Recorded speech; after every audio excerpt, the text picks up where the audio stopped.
students, today we're going to study about reproduction. You know, reproduction is very important characteristics of all the living beings to continue their race for generations and generations. So, there are two types of reproduction, or you can say there are two modes for the reproduction.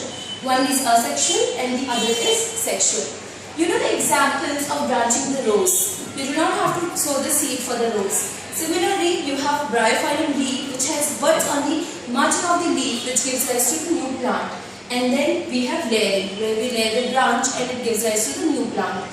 Similarly, we have example for the ferns and fungi that reproduce through spores. And you are very much familiar with the ginger and potato. Eyes of potato are the reproductive parts for the potato. We will study in detail about sexual reproduction in the higher plants. All the higher plants reproduce sexually with the help of flowers. So we can say that flower is one of the most important sexual parts of the flower for the reproduction. Let's study about the cross section of the flower.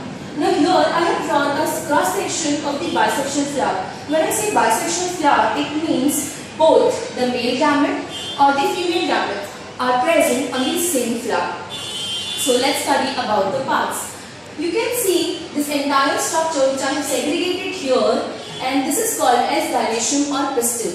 So this has stigma, which is the uppermost part. Then it has a long cylindrical tube-like structure which is called as style, and a last portion which is literally bulgy, and this is nothing but ovary.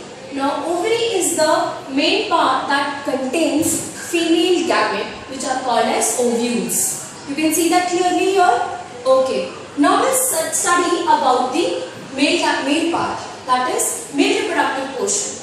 And here I have segregated here, and this is called as androecium. Now the parts are the upper portion, that is bulgy, that is called as anther.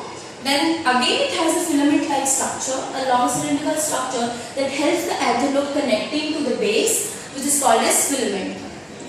Anther is one of the most important part of the androecium. Like ovary produces ovules, here anther produces pollen grains, which are nothing but male gametes.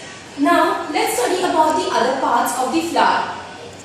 This bright color petals that you see are also called as corolla, whereas you see small leafy structures at the base, which is called as calyx. Now this calyx is very much important in the initial stage of the flower growth. It protects the bud, whereas corolla is brightly colored. The purpose of corolla is to attract the insects. Now you must be aware why it is attracting insects. It is for the pollination. Thank you.